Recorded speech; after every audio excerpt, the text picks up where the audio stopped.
of being unemployed by virtue of changes in the structure of businesses. So the thrust towards efficiency focuses, in many respects, on the center of the business, making the middle manager core that much more efficient. So what you will find happening is that your middle managers would be sometimes the first to go, and the scope for moving up that promotion rung becomes very limited as we try to condense middle management in the hierarchy. And the experience has been, of course, that in doing so, businesses end up losing significantly. Businesses actually end up in a position where they are not necessarily more efficient in the long run, having made the decision to have flatter organizations. In fact, in the most recent recession that we have gone through, the advice that was given by business managers was to retain your staff. In previous downsizing events, the advice was to make management leaner. The advice in the last recession was do not lose your staff, because there is now a greater understanding of the value and role of the middle manager. It is in middle management that lies the knowledge of the enterprise. So many businesses are now knowledge-based businesses. So to downsize and get rid of your management staff would be effectively getting rid of the capital that will grow your business. So I think most managers now, most boards, most directors understand very clearly that even in a recession, you have to find ways to keep your middle managers, because it is the middle management that has the core knowledge capital to keep your business having that competitive edge. But having said that, businesses that are trying to transform, trying to change, they realize that they're not always able to bring consultants in to change the business. I mean, the consultants can come in and tell you what to do, but the actual execution of a change strategy requires your middle managers. Why? Because your middle managers are the best teachers in your organization. And I raise that point today because I want our middle managers to start thinking of themselves in that way, as teachers in the organization. You're the ones with the knowledge. You're the ones who actually have the experience of doing. Who better to teach? So the middle managers are our teachers, and organizations should try as best as possible to secure our middle managers, because they are the ones who will effect change strategies. The other thing that we have discovered is that innovation, though it usually and sometimes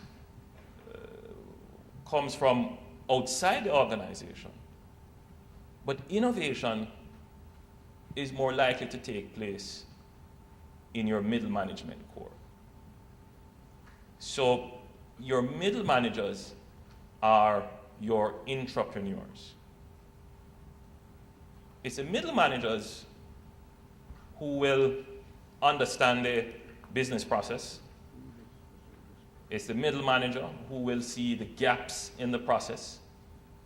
And it is the middle manager who would be best able to propose the innovative solutions to make the business process more efficient.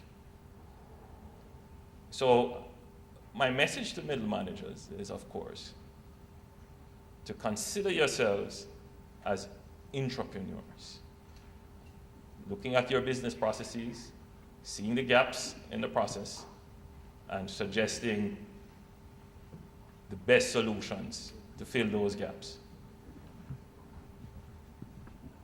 But another very important role which business experts have come upon in defense of the middle manager position, and particularly as it relates to this last recession that we went through, is that the middle manager is important because they are the ones who manage strategic relationships. In fact, that's extremely important. Because businesses today are not all vertically integrated. In fact, most businesses today are not so integrated. They don't rely on themselves for everything. So aside from having knowledge, being the capital base of knowledge of your business, and then being the ones best positioned to transfer the knowledge by teaching, and being the ones best able to innovate as entrepreneurs, but to actually get business working, it's the middle manager who will be able to navigate the logistics of relationships. And I use the term logistics specifically because business today is all about logistics. How do I get the best raw material, the best input, at the best price, at the earliest delivery time for my production process? And after I've produced, how do I get my product to the market, to the consumer,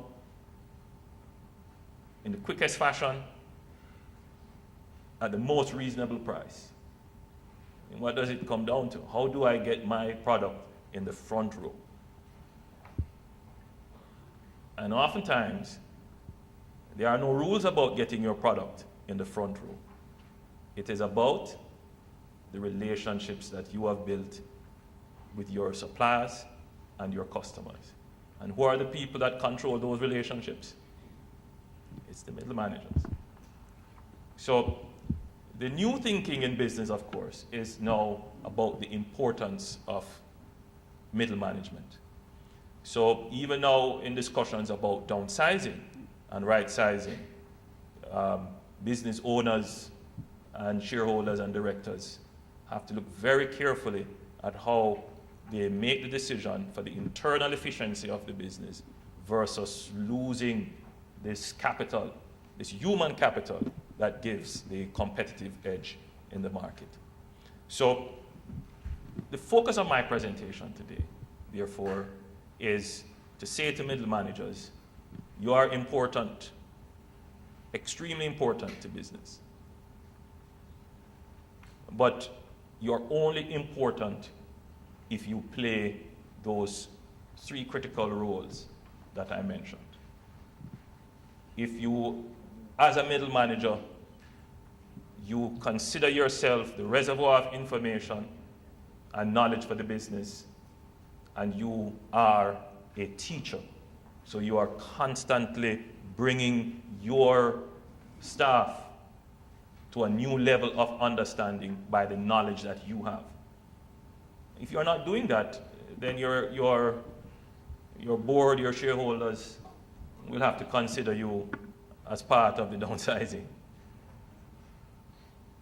If you are an entrepreneur, and I want to spend just a little bit more time on the concept of the entrepreneur, because one of the emerging trends, I'm not certain it is an emerging trend in Jamaica, maybe Jackie you could tell me, but in more developed, evolved markets, the middle manager is not the profession of choice, because people coming up with knowledge, especially in knowledge-based industries, don't necessarily want to be a part of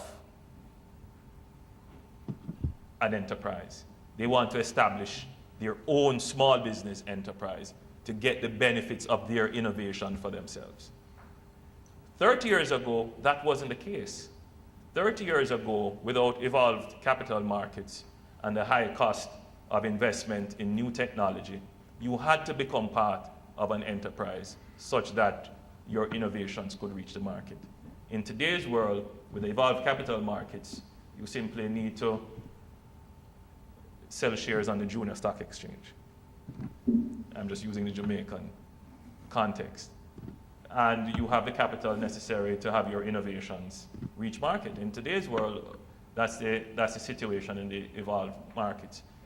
So many persons are not looking to become middle managers because of the rigor of the profession, the adherence to routine, and accountability. They would much prefer to reap the rewards of their innovation for themselves.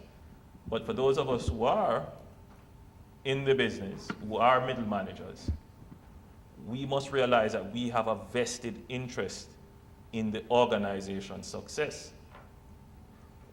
If we do not innovate, if we do not produce new technology and new products, the truth is the organization will die.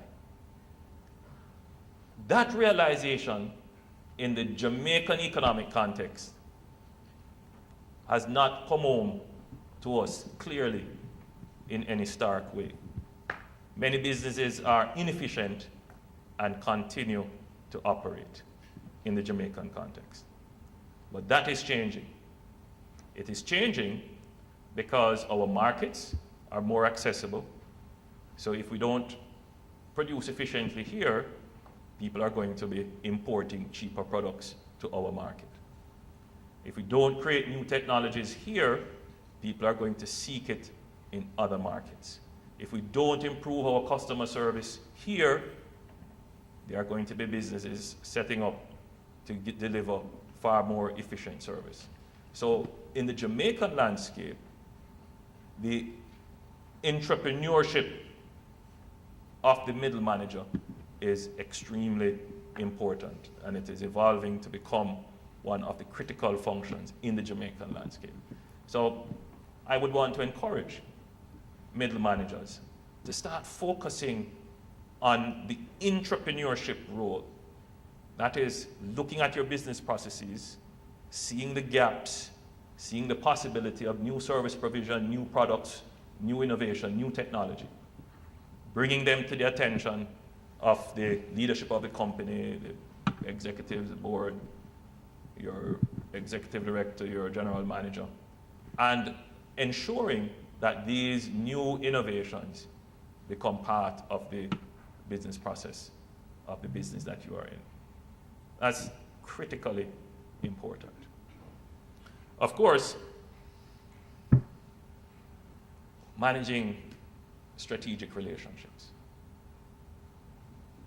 Many business managers middle managers don't see that as a critical function. And there's a reason for that. The middle manager, almost by nature, is a sort of transactional leader. The middle manager is not necessarily, and especially in the Jamaican context, not necessarily required to do transformation, but merely to adhere to set processes, ensure accountability, and to get the most out of the existing process. But as our business leaders evolve, they are starting to require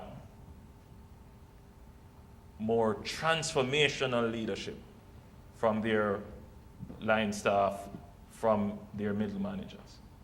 So the nature of your job is changing to become more transformational rather than transactional. And how do you become transformational? by doing those three things that we just mentioned. Teachers of the knowledge that is naturally resident in you, because many middle managers would have started on the shop floor, know the existing process inside out, gone up into middle management. And entrepreneurship, looking at the business process, seeing the gaps, understanding that the success of the business is my success and my success is the success of the business, sharing those innovations, ensuring those innovations get into the business process and to the market. And of course, sharing in the rewards of those innovations. And then managing relationships. Recall what I said earlier. There are no rules for getting your product on the front display stand. It is the relationship that you build with your suppliers and customers. So, as middle managers, you have to be proactive in making strong relationships with your business partners. And of course, the value of the business is oftentimes dependent on the value of the access that you have by virtue of the relationships that you have established. Once you're doing those three things, I guarantee you that you will be invaluable to any business. And in any process of right sizing, downsizing, changing, transforming, you will be an indispensable asset to that business. And you will help that business to ride through a recession. And when the recession is over, you will be the persons to drive the business to growth. So I end where I started. The middle manager, the engine of enterprise. Thank you very much.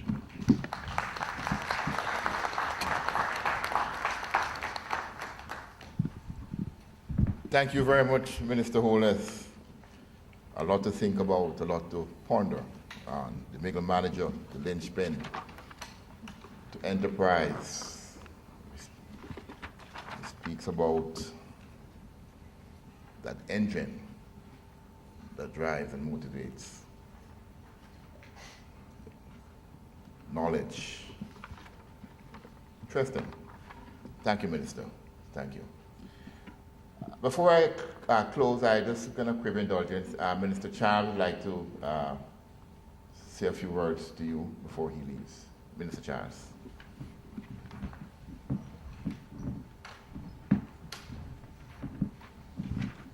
Thank you, Mr. Chairman. Some politicians are very smart. They know that if they get back to the mic the second time, the audience will remember what they say. I want to make an appeal to you. Appeal in the national interest. This year marked the 45th anniversary of the National Insurance Scheme. It has $66 billion in assets at present. It has 96,000 persons being paid weekly. It is paying out $11 billion this year and only taking in $9 billion. Hundreds, thousands of Jamaicans working with you are not contributing to the National Insurance Scheme. It is not a tax. It is an investment for their future. I'm going to make a special appeal to you who are in the plants, in business, to recognize that the age has now gone from, in the 60s, we are now life expectancy, men 71 years, women 77, living beyond where we used to for pension. If we don't have a pension scheme for everybody, some government is going to have to come and raise your tax 3 times as high to take care of them. I'm begging you, I'm appealing to you. We are starting this educational program get involved in the national insurance scheme, make a small contribution, and you'll get a large contribution at the end of your working days. Please remember that I came to the mic a second time, and it was to make an appeal to you in the national interest, in our brothers and sisters' interest. Thank you very much.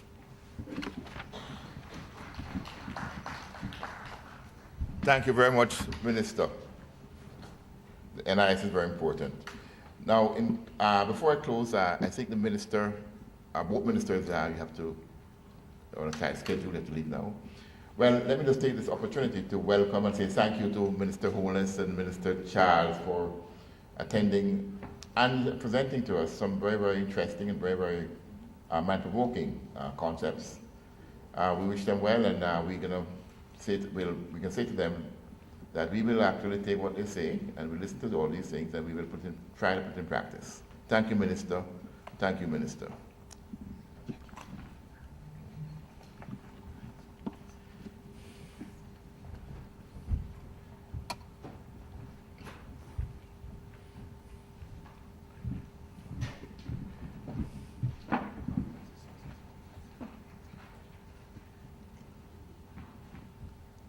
We now come to the end of the formal part of this conference.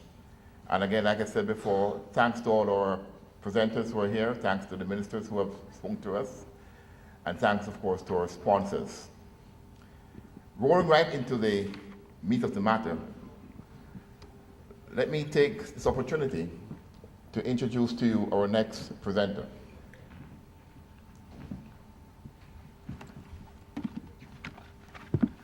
And by our next presenter, I should have said actually our first presenter, because we're now back into the meat of the matter.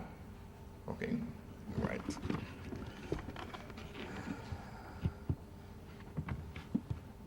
Our first presenter, thank you, Mr. Peter Hall, is a highly successful change management and value-based leader who specializes in human resource management and leadership. He has 12 years executive experience in marketing and human resource strategy, management, and also leadership. Peter has driven and delivered significant organizational transformation, integrations, and change within major Caribbean businesses, operating in manufacturing, distribution, and financial services in the Caribbean and the wider world, including our activities throughout the Commonwealth Caribbean, Central America, Spanish and Dutch-speaking Caribbean markets. He's formerly the Chief Admin Officer of First Caribbean International Bank Limited, a CIBC subsidiary. Peter's leadership facilitated the successful merger and acquisition integration of two financial institutions with synergies valued at US $60 million. Previously, he served as Human Resource Director with DAJO Caribbean and Central America and Red Stripe, Jamaica. He's also widely known for his highly effective involvement in industrial relations, wherein he has developed strategies to meet business requirements, often in more dynamic contexts. He has implemented employee engagement strategies in diverse, fragmented, and complex matrix business environments. His accomplishments in this field include the formation of the first Pan-Caribbean Union and Management Partnership with 11 bargaining units across 12 geographical regions in the English and Dutch-speaking Caribbean. Peter is a past Vice President and member of the executive of the Jamaica Employers Federation, JEF, and a participant in the University of the West Indies Mentorship Development. He's a frequent guest speaker on issues of leadership and human resource management. He has lived and worked in Jamaica, Barbados, the UK, and the United States. Ladies and gentlemen, what a mouthful. Let's put our hands together in welcoming Mr. Peter Hall.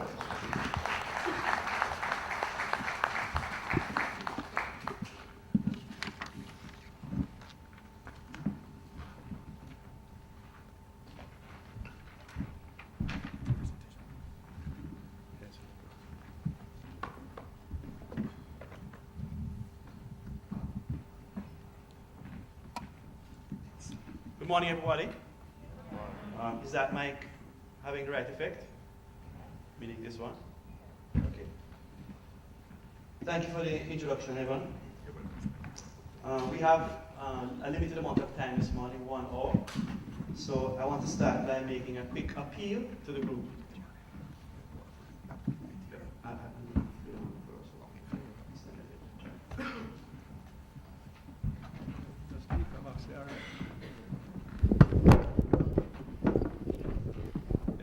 I'm coming on here.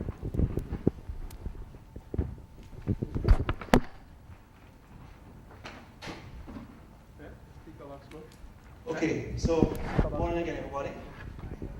So we have little time. A quick observation and request. We're going to do an exercise in about 15 minutes.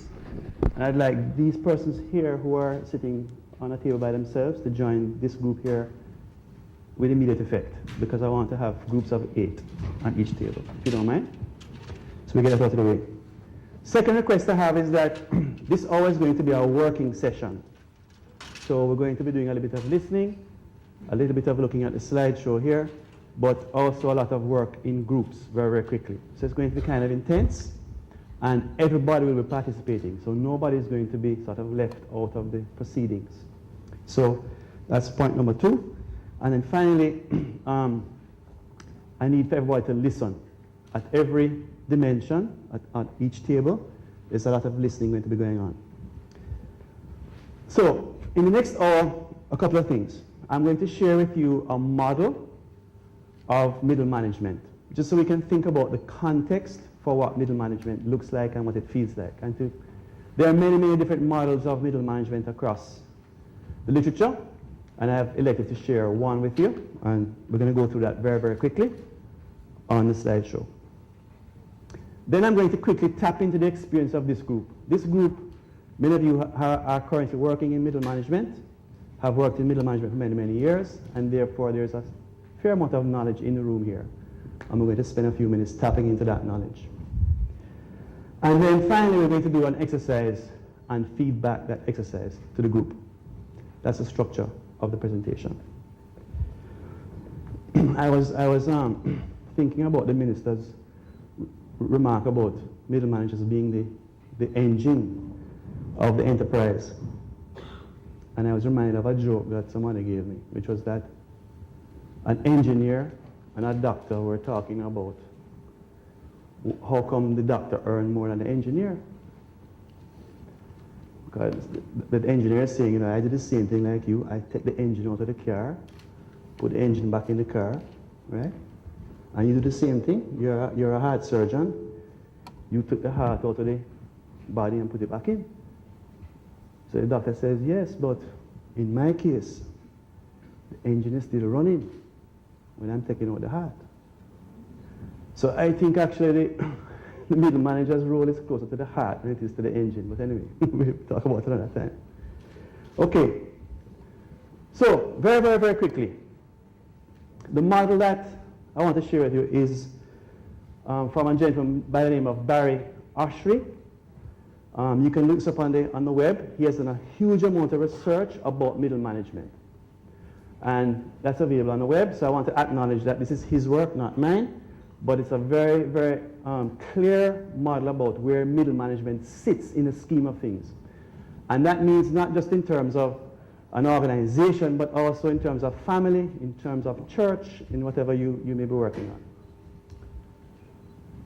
In the model, Barry talks about tops, middles, and bottoms. In any organizational environment that you're in, you're usually going to find a top, a middle, and a bottom.